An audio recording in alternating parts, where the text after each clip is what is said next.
Hoy el Señor me ha dado el sentir de compartir 4 hábitos. De esos 4 hábitos surgen muchos más, pero 4 hábitos que no solamente son espirituales, sino que tocan a lo que tiene que ver con nuestro cuerpo, con nuestra alma, nuestras emociones, nuestros sentimientos y con nuestro espíritu, a la integridad de nuestra vida. El primero es el hábito de la oración. El segundo es el hábito de la lectura. Y dentro de ese hábito de la lectura, pues tiene que ver con otros aspectos bien especiales como la memorización, etc.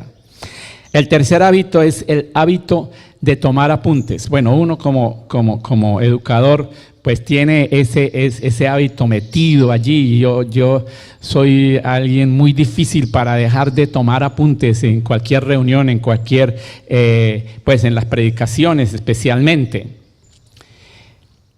El último hábito, el cuarto, el hábito de levantarse temprano. Y frente a este hábito, pues surge ese sentir que a veces hay en muchas personas. No, pero es que a mí no me gusta madrugar. Yo pues, dígame lo que sea para hacer cosas en la noche y hasta la 1, 2 de la madrugada estoy todavía despierto. Pero qué bueno, qué interesante sería tomar ejemplos bíblicos que vamos a compartir acerca de la importancia del hábito de levantarse temprano. Comencemos pues con el primer hábito.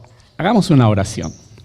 Padre, te damos muchas gracias por esta mañana, por este tiempo acá, Señor. Nosotros oramos para que tu gracia y tu bendición sea sobre cada uno de nosotros. Gracias, oh Dios, por este mensaje que tú has puesto en nuestro corazón. Permítenos, oh Dios, la bendición no solamente de compartirlo, sino, Señor, que en primer lugar se haga parte de nosotros, carne de nuestra carne, hueso de nuestro hueso, para poder vivirlo, para poder practicarlo, ser modelo y ejemplo en este sentido. Pero Dios, gracias porque muchos hermanos y hermanas también ya tienen, Señor, en sus vidas estos hábitos. Oramos, oh Dios, para que como comunidad, Señor, de avivamiento en Cristo, cada día, Señor, podamos ver tu gloria y esos cielos abiertos que tú nos has anticipado, Señor, para este año. En el nombre de Jesús oramos. Amén. Entonces, frente al primer hábito, ¿por qué el hábito de la oración? Surge un por qué. ¿Por qué orar ya no me funciona? Personas le preguntan a uno. Yo soy un cristiano de tantos años de convertido al Señor, pero parece ser que la oración ya no me funciona. Entonces a veces le piden a uno como pastor, como una persona que saben que intercede, que oren por ellos. Entonces, ¿cómo transformar la rutina de la oración en una experiencia real? Usted y yo, hermano y hermana, hermanos queridos, somos, como dice el apóstol Pedro, y toma un pasaje del Antiguo Testamento diciendo que somos real sacerdocio, somos nación santa, pueblo adquirido por Dios. Qué importante es eso. Nosotros, usted y yo, somos hijos del Rey. Yo tengo una compañera que asiste a una de las iglesias aquí de la ciudad y ella lo hace con mucho humor. Yo soy hija del Rey, yo soy la hija del Rey. Cada vez que ya algunos la toman a broma, pero ella lo transmite, lo sabe y ella se mueve en ese sentir. Entonces, importantísimo que nosotros sepamos que somos, además de súbditos del Rey de Reyes, somos también hijos del Rey. Y como tales debemos de hacer prácticas, de desarrollar prácticas reales. La oración debe ser una práctica real, en todo lo que tiene que ver con la palabra, el significado de esa palabra. Alguien dijo, donde quiera que Dios encuentre un corazón que ora, este corazón encontrará un Dios que lo escucha, que escucha su oración. El profeta Miqueas dice lo siguiente: pero yo he puesto mi esperanza en el Señor. Yo espero en el Dios de mi salvación. Y concluye diciendo, mi Dios me escuchará. Amén. Es importantísimo que usted le dé el significado realmente a la oración que debe tener. Que por más que, porque muchas veces uno tiene ese sentir, oro a uno mismo como pastor y parece ser que el cielo es un cielo de hierro, de que no pasan las oraciones. Pero es importante que usted y yo sepa como Miqueas, mi Dios me escuchará. La oración debe ser un factor determinante en nuestras vidas y debe ser un hábito, escuchen, un hábito que no se negocia, innegociable. Para usted como hijo de Dios, como cristiano, pero también para usted y para mí como discípulo del Señor. Yo veo en esta iglesia un potencial grandísimo de líderes y de obreros del Señor. Y también en las mujeres, siervas de Dios, que a mediano, a largo plazo van a estar sirviéndole al Señor de tiempo completo. Y si hace necesario que desde ya se empiecen a preparar. Y esto de la oración es un factor determinante. Desde luego hay ocasiones en la vida que al considerar la oración parece que no fuera suficiente, que no sirviera. Y entonces surge la pregunta, ¿cuál es la razón? La oración se define de una manera muy sencilla, el acto de comunicarse con Dios. Yo muchas veces le pregunto a los niños que oriento en mis clases, ¿para ustedes qué es orar? Y ya muchos saben claramente, es hablar con Dios. Eso es, hablar con Dios. Recuerden que la oración como comunicación tiene justamente, la comunicación tiene un emisor y uno que escucha, un receptor. No basta simplemente que usted vaya, permítame esta expresión un tanto no tan amable, vaya a la carrera y le meta toda la carreta al Señor, le diga, Señor, aquí estoy, tú sabes, Señor, que estoy de afán, amén. ¿Sí? No, usted debe tomarse el tiempo para que le hable a Dios, pero tomarse también el tiempo para que el Señor le hable a usted. Entonces, la oración en este sentido debe ser, al considerarla honestamente, dentro del ritmo y de las exigencias de la vida actual, aunque la definición en sí es sencilla, no parece fácil de realizarla. Entonces ese es el desafío de nuestros tiempos. Y no solamente de este tiempo actual, sino los estudiosos, los sociólogos, la gente que tiene que ver con esto, dicen que en el futuro vendrán tiempos en los cuales la vida se va a caracterizar por los siguientes factores. La inmediatez. Nos gustan, ya existe, ya sabemos, no existe el café ese de la finca, ¿no? Que tiene todo un proceso para tomarlo, sino el café instantáneo, ¿cierto? Entonces nos gusta lo instantáneo, la inmediatez. Nos gusta también, si las cosas no nos funcionan, nos ponemos impacientes, ¿sí? La impaciencia, la complejidad. La complejidad no es algo solamente difícil, sino la complejidad tiene que ver con muchos otros aspectos. Otro asunto es el sensacionalismo. Basta mirar los periódicos, escuchar las noticias en la radio, los que todavía escuchan noticias por radio, o los que van directamente al internet y ven las situaciones de la vida. Todo está alrededor de un sensacionalismo. Hay mucho ruido a nuestro alrededor. Mucho ruido. Los psicólogos hablan de ruidos, no solamente de ruidos como estos que estamos escuchando ahorita acá, sino ruidos que se hacen cuando se está atendiendo, aconsejando a una persona. Entonces muchas veces en la historia que la persona le da al psicólogo, hay muchos ruidos que el psicólogo detecta. Y él le dice, en un momento, tal vez no utilizando el término ruido, pero sí se da cuenta de eso. La sobrecarga de actividades y muchas otras cosas más nos impiden muchas veces tener en cuenta la importancia de la oración en nuestras vidas. De allí que es muy importante que cada uno de nosotros tomemos muy en cuenta y entendamos no solamente la teoría de la oración, sino la práctica de la oración. La práctica de la oración debe ser en quietud, en paciencia. Debe ser algo sencillo, por no decir simple, una simplicidad. Debe darse con cierta discreción. Recuerden lo que Mateo, el Evangelio de Mateo, capta de Jesucristo algo muy importante que me voy a referir dentro de un momento en relación a la oración. Entonces debe ser con cierta racionalidad también. Pero esta práctica muchas veces se convierte en todo lo contrario. Como dije hace un momento, entra uno a orar y empieza con la impaciencia. Hay veces que nos sentamos a la mesa. Bueno, en el caso de nosotros que somos dos, pues no hay tanta impaciencia al respecto. Pero ¿qué sería si hubiese una mesa con los padres, papá y hijos, y papá y mamá y 6 hijos o 8 hijos? ¿No? Rápido, papá, ore rápido. ¿Sí?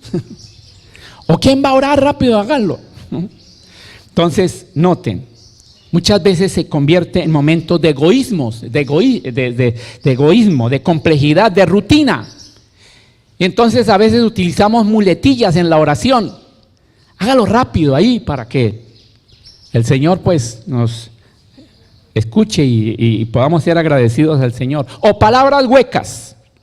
La oración entonces termina siendo una práctica poco transformadora. Termina siendo de resultados no esperados y hasta que, lo que decíamos anteriormente, poco sirve. Entonces la pregunta es, ¿dónde está el problema? Sin embargo, esto no significa que la oración sea poco efectiva. Miren, el Señor nos ha dado, a usted y a mí nos ha dado una creatividad muy, muy grandiosa, muy especial. Que frente a las condiciones que tenemos, nosotros podemos desarrollar con creatividad ese acto de orar y que deje de ser un problema. Que la oración se convierta en un arte, que sea la comunicación y un arte que se embellece paso a paso, donde no debe buscarse fórmulas exactas. No hay fórmulas exactas en la oración, no. Sino que se den las intenciones correctas. Y a partir de esas intenciones, entonces yo voy a relacionarme con mi Señor, con mi Dios. A menudo a nosotros los pastores y los líderes cristianos nos da por buscar, ¿por qué no decirlo?, diferentes estrategias y técnicas innovadoras, herramientas, con miras a producir mejores resultados en nuestras tareas, en nuestro ministerio. Sin embargo, debemos recordar, y aquí es donde entra el pasaje de Mateo 6, 5 al 15. Permítanme leerlo. Es un pasaje que todos conocemos, que muchas veces leemos y meditamos en él. Noten, Mateo capítulo 6, versículos 5 al 15. ¿Sí? ¿Ya lo ubicaron? El título que está en mi Biblia dice Jesús y la oración. Cuando ores, no seas como los hipócritas. Jesús está hablando allí.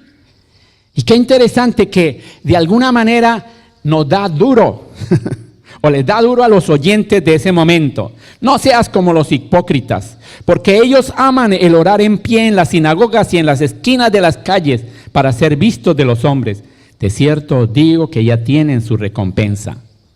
Mas tú, cuando ores, entra en tu aposento y cerrada la puerta, ora a tu Padre que está en secreto. Y tu Padre que ve en lo secreto te recompensará en público.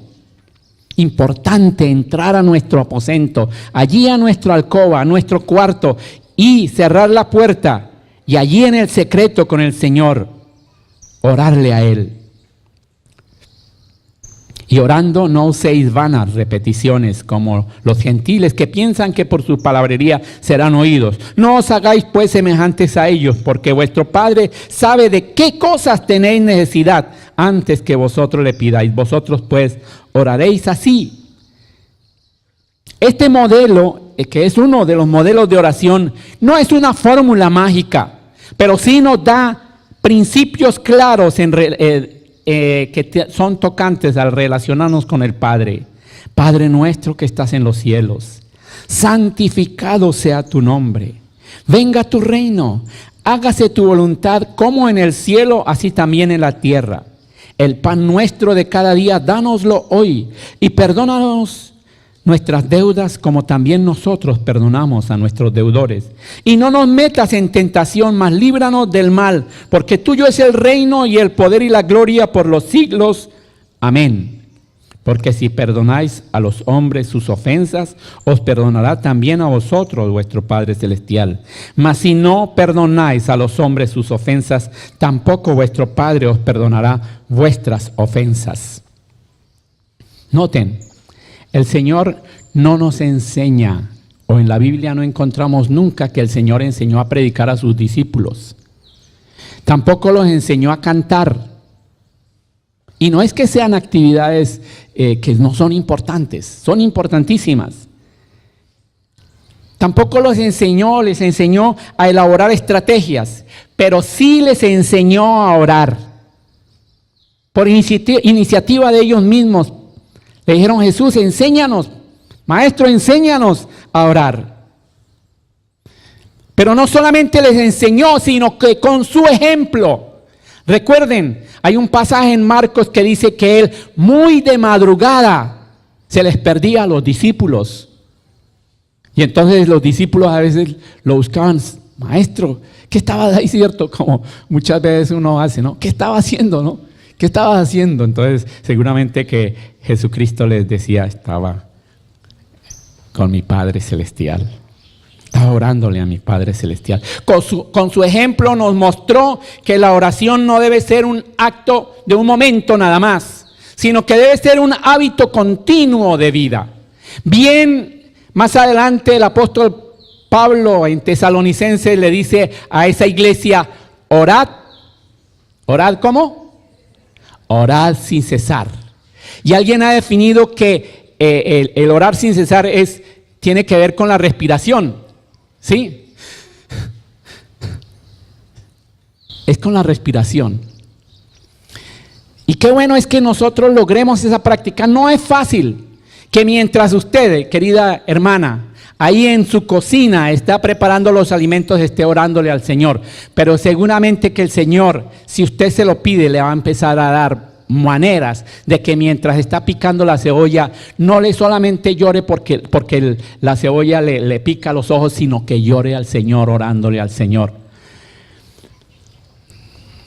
Tengo un amigo misionero, o pues que él venía de cuando en cuando a Colombia, desde Europa, país de Gales, y él nos decía: mi esposa ha tomado esa práctica de que mientras ella está en la cocina, tiene motivos de oración, tiene una lista de oraciones específicas para cuando está en la cocina. Cuando está arreglando la casa, tiene otra lista de oración.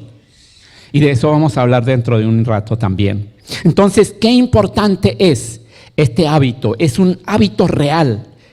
No será fácil. Deseamos, usted y yo, deseamos una vida espiritual fortalecida y un servicio con mayor trascendencia. Y hay que tomar la decisión de hacerlo, de hacer este hábito de la oración una práctica constante, continua en nuestras vidas. Pues al fin y al cabo eso es hábito, ¿verdad?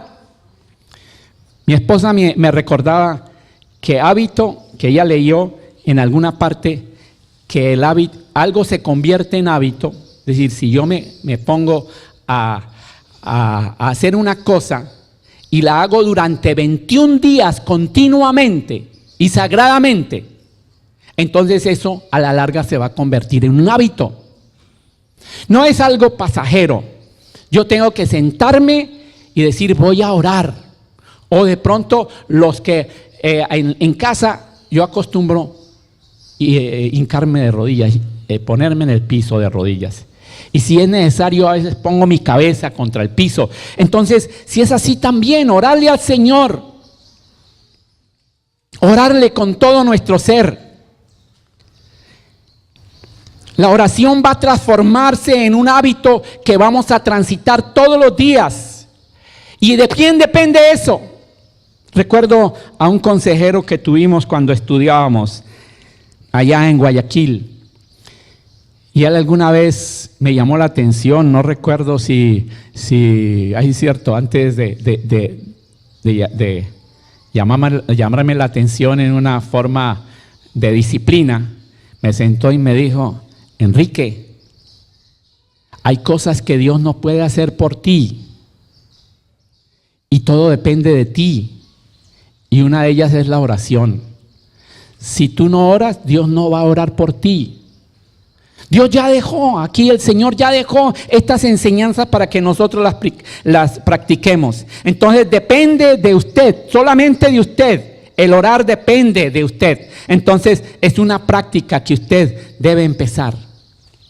Entonces alguien me va a preguntar, ¿pero cómo, pastor? Es que yo no tengo tiempo. Que esa es la disculpa que a veces tenemos nosotros todos. Entonces yo le puedo decir, hay una manera de unas prácticas que le puedo recomendar acá para que lo lleven a un cambio. Primero, reorganice su tiempo. Usted y yo, y nadie tiene más de 24 horas en el día. Tenemos 24 horas en el día, 169 horas en la semana. Entonces, organice esas horas y determine en ellas las prioridades, cómo va a utilizar el tiempo apropiadamente. En segundo lugar, establece, y entonces me refiero a lo que hacía la esposa de este hermano, una lista corta de temas. Empiece por una lista breve de temas. Hay agendas cristianas que le sugieren para cada día un tema de oración.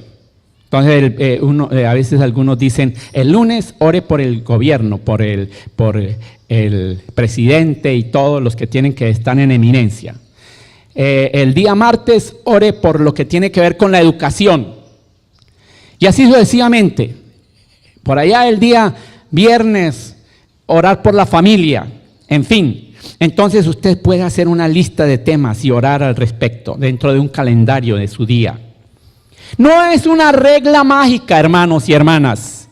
Pero sí va a ser algo sencillo que usted va a practicar, a vivir como un hábito de oración. Es muy importante que usted con el tiempo se va a dar cuenta si esas listas las tiene en un lugar ordenado. Esas listas usted va a ver cómo han ido madurando en usted el contenido de sus oraciones. En tercer lugar, cómprese precisamente para tener buen orden un cuadernito sencillo o las agendas que hoy por hoy son importantes como diario de oración. Y allí registre los motivos de oración, las experiencias, los resultados.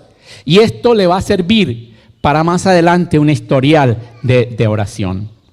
Y en cuarto y último lugar, el respecto de la oración, comparte con otros la experiencia de oración. Desde luego debe hacerlo como si usted fuera un compañero, un peregrino en este camino. No debemos esperar tener grandes experiencias en la oración o una gran trayectoria en una vida de oración para hablar con otros al respecto de la oración. Pero si usted comienza hoy mismo de forma genuina, humana y normal, usted va a ver muchas bendiciones. Piensa, más allá de los límites, comienza a avanzar con pequeños pasos. Pasos simples pero sólidos. Y aquí también le doy 3 de lo que se llaman claves para formar hábitos productivos. Un solo cambio a la vez, pequeño, sencillo. 2, fíjate cambios concretos, es decir, casi que puedas tocar, que puedas medir, que puedas palpar. 3, repite y repite, porque eso es lo que va a hacer de usted un hábito con regularidad diaria y constante. Alguien dijo, el hombre crece cuando se postra de rodillas delante del Señor. Y otra persona dijo, Satanás le tiembla frente a la persona que ora. Entonces que Satanás se tenga de atrás, de aquí en adelante, que todos nosotros vamos a arrodillarnos delante del Señor en oración. Vamos a poner manos a la obra, vamos a orar. Y como dijo el apóstol Pablo, vamos a orar sin cesar. Segundo hábito, el hábito de la lectura.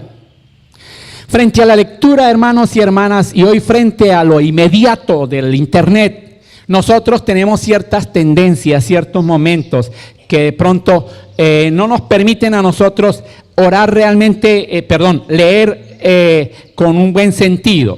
Pero vale la pena observar las ventajas de cultivar el hábito de la lectura. Este es un mundo que ustedes lo ven, se está caracterizando por la sobreabundancia de información. Es cierto, cuando yo nací y estudiaba, era muy difícil ir a una biblioteca y entrar en las bibliotecas y todo un proceso para pedir prestado un libro y para llevarlo a casa sí que peor. Pero hoy por hoy los jóvenes de este tiempo pueden entrar, los niños pueden entrar allí al internet y ahí encuentran los libros en las mejores bibliotecas. Y si tienen manejo de otro idioma, del inglés específicamente, le va a ser mucho más fácil. Entonces, no frente a esta situación de la sobreabundancia de la información, no hay recetas fáciles. Entonces, estamos nosotros enfrentados, es cierto, a un problema que tiene que ver con los virus informáticos. Yo sé que muchos de ustedes tienen interrelación con el computador. Y hay un virus que se llaman, es un virus que aparentemente al comienzo es como inofensivo, los troyanos. Pero los famosos troyanos, y solamente voy a mencionar dos acá, lo que tiene que ver con el mariposeo cognitivo. La tendencia de algunos, a ver si me equivoco, de entrar a internet y empezar a mariposear en diferentes páginas. Miran una, ven los titulares, luego se pasan a otra y en fin, ahí están mariposeando. Y si tiene su computadora algún jueguito, entonces empiezan a jugar allí. Entonces hay un mariposeo allí. Y el otro es la superficialidad informática. Usted puede entrar allí también, pero nada profundo. De pronto como para estar medianamente informado. ¿Qué le pasa al presidente? ¿Qué fue lo que hizo hoy? Si es que lo informaron, o de otros países, o lo que está de moda en estos días, ¿cierto? El fútbol con sus jugadores, en fin. Entonces, cuidado, porque muchas veces nuestras vidas terminan estos troyanos causando estragos en nuestro entendimiento. Empieza a bajar. A propósito de eso, las defensas espirituales, a través de esos engaños espirituales, a través de falsas informaciones. A raíz de estos días de la enfermedad esta a ver si puedo pronunciarla bien, ustedes me ayudan, el chikungunya, sí, exactamente. Dicen que las personas que han tenido las defensas bajas, es decir, que ha estado con sus situaciones de las plaquetas abajo, han sido los más afectados. Entonces tenemos que cuidarnos en eso, ahí es cierto. Y por eso la recomendación es tomar ¿qué? Exactamente, tomar una serie de una dieta muy especial, rica en cosas que nos van a subir las defensas, ¿sí? Entonces mi esposa me prepara una sopita de pichón, no, una sopita de plátano guineo, ¿no? Exactamente. Y también prepara unos jugos rojos, ¿sí? Lo que tiene que ver con la mora, ¿no? Las fresas, todo eso. Entonces eso es algo muy, muy efectivo. Y si tiene por ahí miel, pues también muy importante.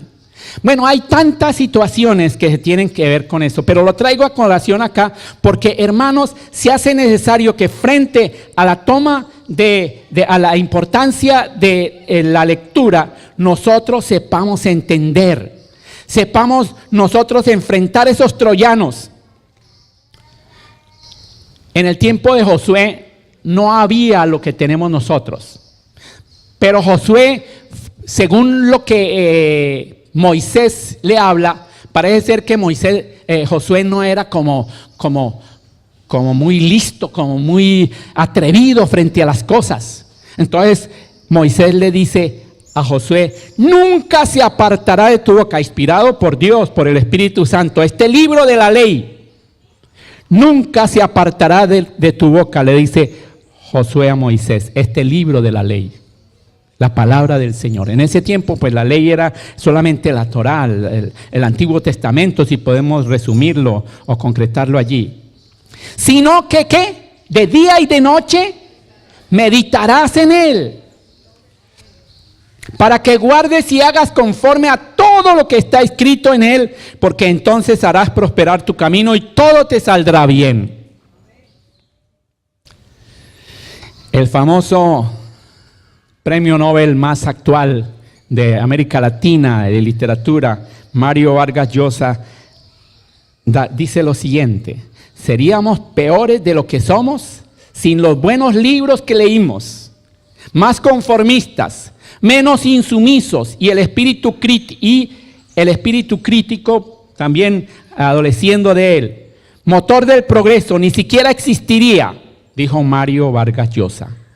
Entonces, frente a esto del mariposeo cognitivo y la superficialidad informativa, estos dos troyanos que sin nosotros ser un computador, si entran en nuestra vida, no nos damos cuenta, entran fácilmente y empieza a través del exceso de la información encapsulada a quitarnos la bendición de hacer buenas lecturas. Frente a la rutina de la vida, frente a los modelos significativos, frente a la pereza intelectual, entonces esta situación de leer se ha convertido en algo pasajero. Esta situación entonces atenta directamente contra nuestra capacidad de entendimiento y comprensión. Nos convierte en seres vulnerables a una diversidad de engaños intelectuales por causa de la desnutrición informativa y conceptual. Entonces, procuremos tomar en cuenta este asunto de los beneficios de la lectura bien intencionada y una lectura profunda. Cultivar la lectura intencional y profunda como un hábito de formación personal y ministerial. Usted, como líder de un semillero, debe de leer más que los hermanos a los cuales atiende o comparte. Y en cada uno de los ministerios el Señor nos exhorta que realmente tomemos en cuenta esto. Y de esa manera vamos a alcanzar una serie de beneficios. Permítame mencionar 6 de ellos. Favorece la concentración. Favorece la imaginación y la agilidad mental. Miren, estos años, comenzando este siglo y terminando el anterior, se ha hecho mucho énfasis en enfermedades que anteriormente no existían, si puedo decirlo así, o si existieron, tal vez no afectaron tanto a la gente, pero hoy por hoy, por decir algo, el mal de Alzheimer está afectando a la gente más tremendamente. ¿Por qué razón? Por esto que estamos hablando. Entonces, si yo me concentro en una buena lectura, con buena imaginación, con agilidad mental, entonces el Señor me va a bendecir en mis lecturas. 2, fortalece las conexiones allá de las neuronas. Previene la degeneración cognitiva del conocimiento y reduce el nivel de estrés. 3, potencia el nivel de empatía, es decir, de relacionarme con las otras personas y de hacerlo con alegría, con sencillez de corazón, de buena manera, con las relaciones interpersonales. 4, ayuda a mejorar cosas como estas, de compartir las cosas con las personas, de hablar en público, de la oratoria, del vocabulario, de la formación de criterios, del ordenar las ideas. 5, contribuye a la sabiduría personal, al desarrollo intelectual, emocional y espiritual. Y el último, 6, nutre la capacidad de debate y argumentación, reorganizando la dieta intelectual. Entonces, si usted quiere tener una dieta intelectual adecuada, tenga buenas lecturas, haga buenas lecturas. Entonces, aquí quiero referirme precisamente a la Biblia. Pero antes, ¿cuántos de ustedes, cuando les entregan un artefacto, un electrodoméstico, les entregan además del electrodoméstico algo parecido a esto, ¿cierto? Un manual, exactamente. ¿Cuántos de ustedes leen el manual? Muy bien, mi ingeniero, porque sabe la importancia del manual, ¿cierto? Pero muy pocos, y yo me incluyo en ellos, muy pocos nos ponemos en la tarea de hacer la lectura, ¿por qué no decirlo?, cuidadosa del manual. Miren este manual. Claro, aquí en este manual están muchos idiomas, pero vale la pena, y esto es de un teléfono nomás, un teléfono de esos de la casa, ¿sí? Entonces, qué importante es leerlo para saber cuidarlo, ¿no? ¿Cuántos de nosotros leemos nuestro manual de vida? El Señor nos ha dejado a nosotros este manual.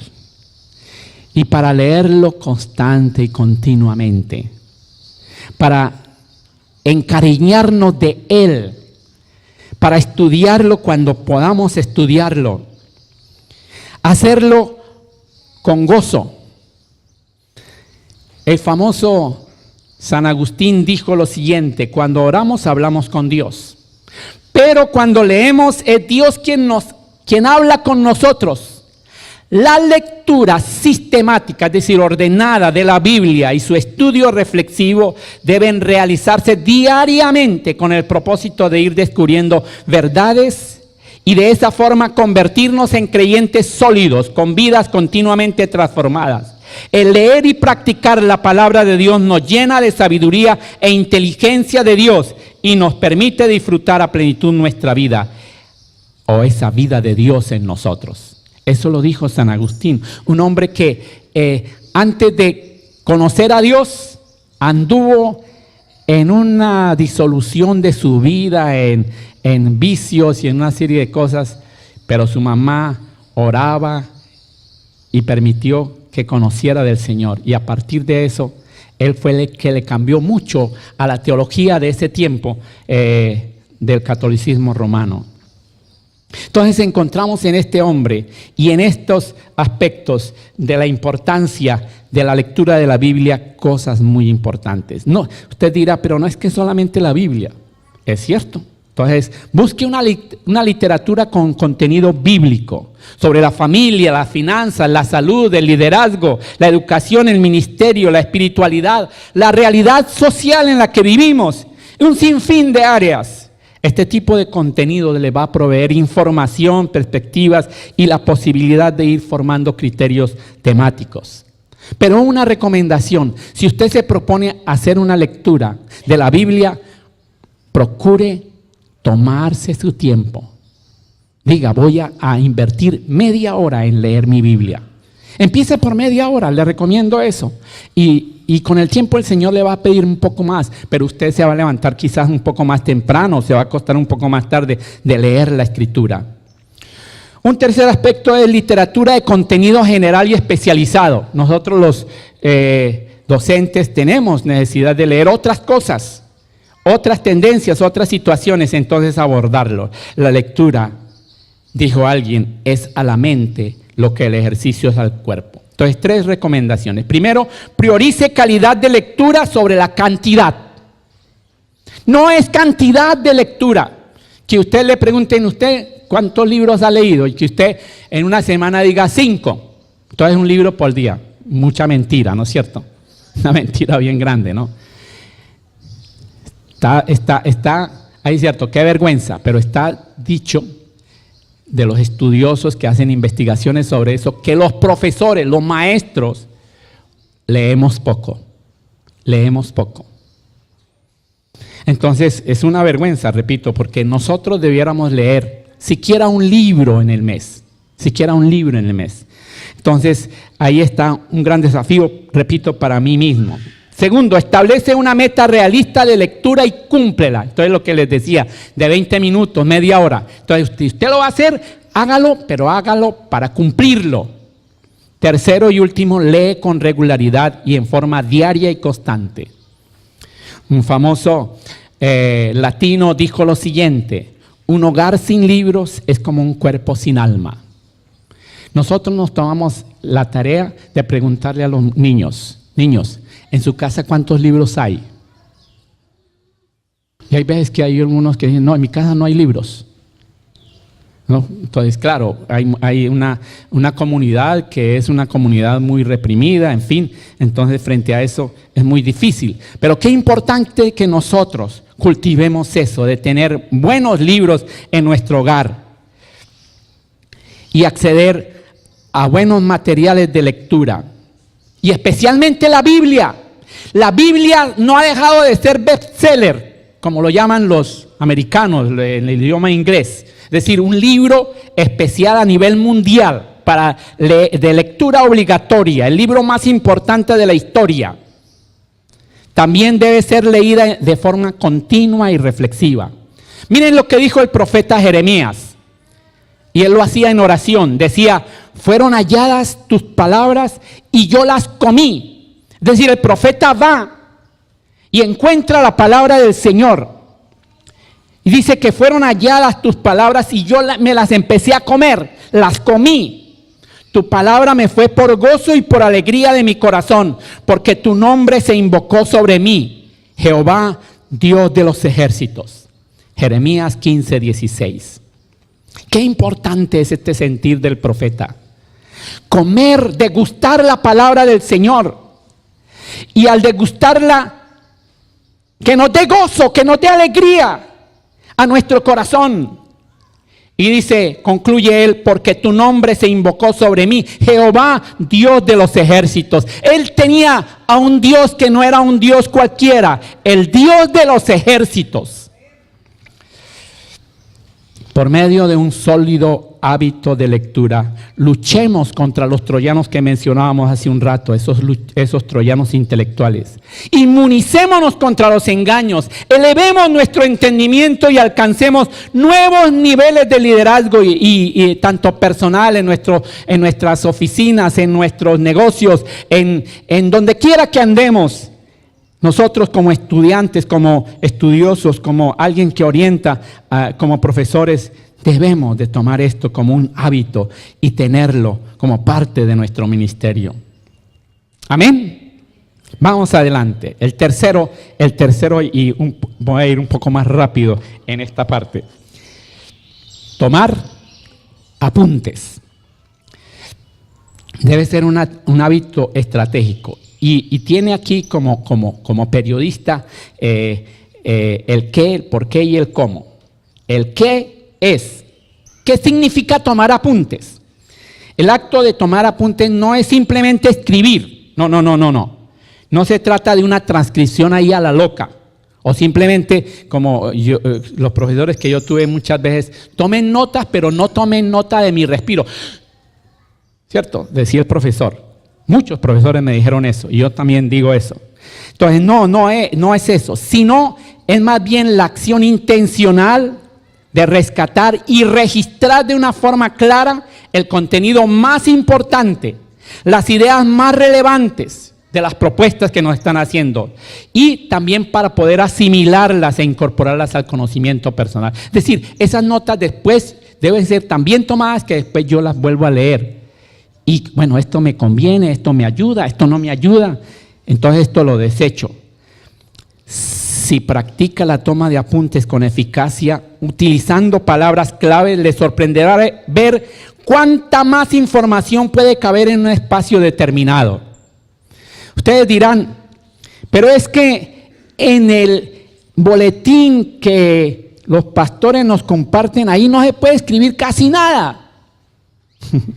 Pero sí, si usted toma buenos apuntes, y aquí aparecen los 4 hábitos, ¿cierto?, que le compartí, y otros comentarios breves, los versículos, los pasajes, entonces usted vuelve a casa y los revisa, ¿cierto? Son muy importantes para tomar en cuenta. Eso es tomar apuntes. Otra persona dice, los apuntes actúan como un filtro que nos ayudan a concentrarnos en lo importante, asigna prioridad a los asuntos de más trascendencia y prescinden de las frases de relleno. Entonces, lo más importante. Entonces, 3 consejos al respecto de tomar apuntes. La productividad personal son pequeños y sencillos gestos aparentemente poco importantes que cambian las cosas importantes. Entonces, primero, son 5 beneficios.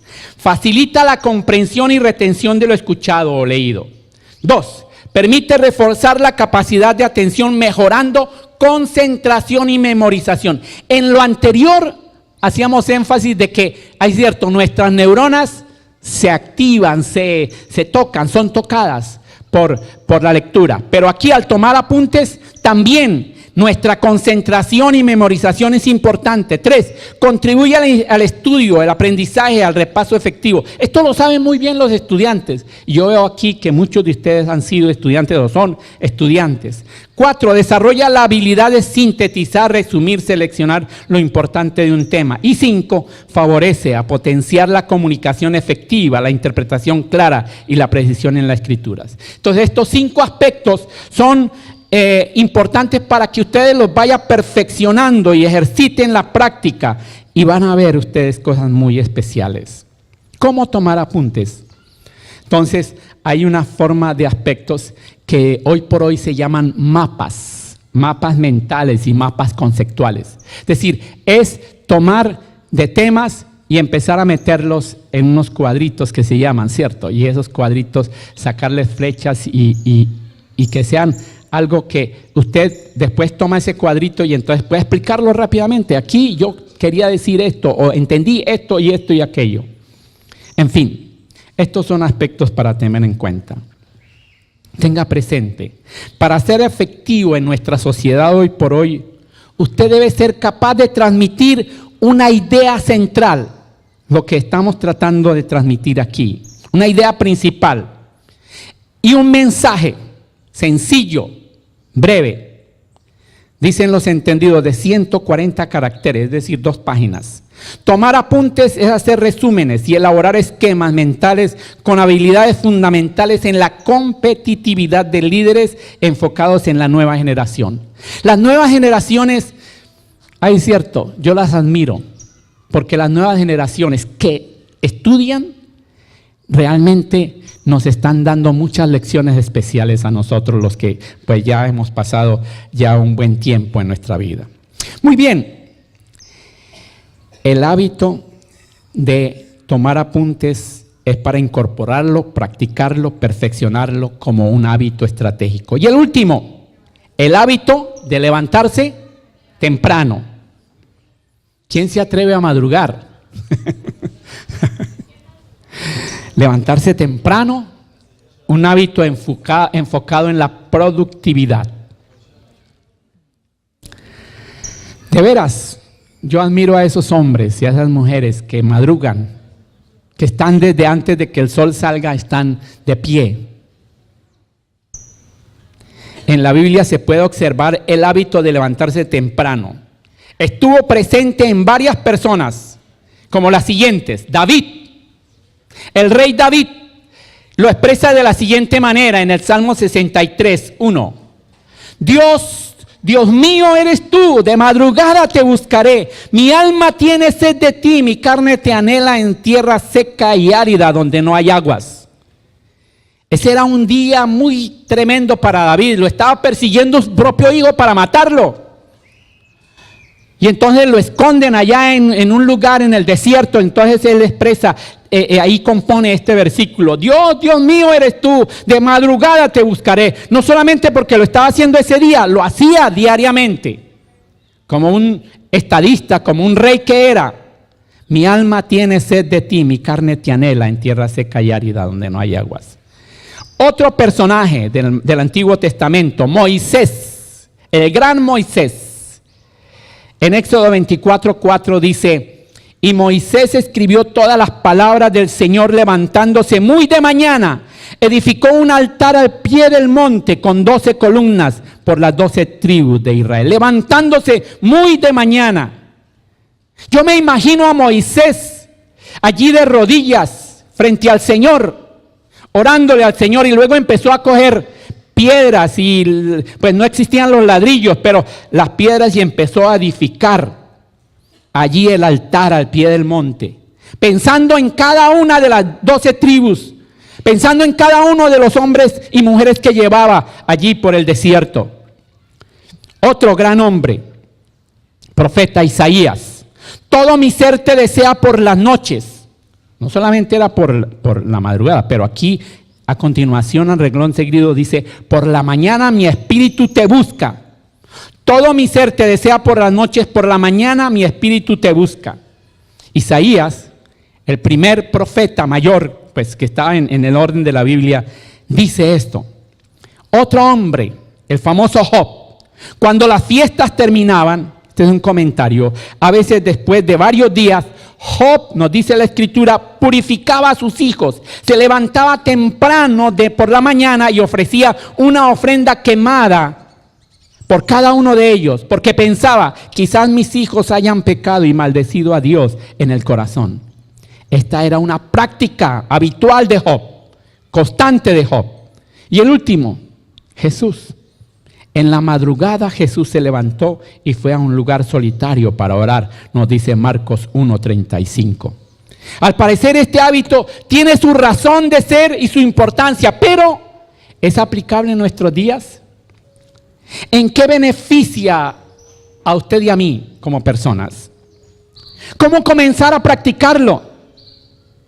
¿Levantarse temprano en la actualidad? Levantarse temprano implica cambiar varias rutinas importantes y que son incompatibles muchas veces con la vida social y nocturna que hoy por hoy se practica. En el tiempo de los escritores de la Biblia no había electricidad. No habían tantas cosas que hoy nos impiden levantarnos temprano como debe ser. No había la televisión, que a veces... En fin, entonces frente a esto debemos de tomar en cuenta esto. Permítanme resumir lo que he compartido. Frente a este año de cielos abiertos, escuche con atención este resumen. Primero, la oración del justo puede mucho. Usted como siervo de Dios, como hijo de Dios, como cristiano, como un hombre que ha entregado su vida. A propósito, si usted no ha entregado su vida al Señor, entréguele hoy su vida al Señor. El Señor quiere que usted empiece a caminar para Él este año de corazón. Puede ser que usted ponga un sinnúmero de obstáculos o allí en su mente esté diciendo: no, pero es que yo soy mala persona, yo soy un pecador. Pero dígale al Señor eso y haga la oración de fe. Dentro de un momento la vamos a hacer. La oración del justo puede mucho. Segundo, nunca se apartará de tu boca este libro de la ley. Sepa usted leer con intencionalidad para edificarse, para edificar a sus hijos, a su esposa, a su esposo, para edificar a las nuevas generaciones. Lea como Josué, que no se aparte de tu boca ese libro de la ley. Hágalo día y noche, así como orar sin cesar, hágalo día y noche. Tercero, tome apuntes, escribe la visión.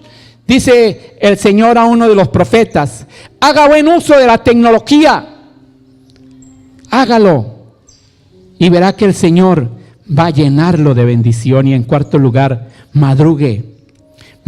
Ahora, si usted es un hombre que acostumbra, una persona que acostumbra a tomar la noche para buscar al Señor, pues también practique estos aspectos y va a ver la gloria del Señor. Este 2015 es de cielos abiertos. Este 2015 Dios quiere que usted se levante de mañana para que el Señor escuche su voz. Como dice el salmista, de mañana me presentaré delante de ti y esperaré. Espere lo que el Señor tiene para usted. Espere, porque el Señor te va a contestar. El Señor te va a responder. El Señor quiere lo mejor para ti. Recuerde, el Señor le dijo a Moisés que escribiera los 10 mandamientos en 2 tablas. 5 de ellos se relacionan con Dios, con su relación con Dios.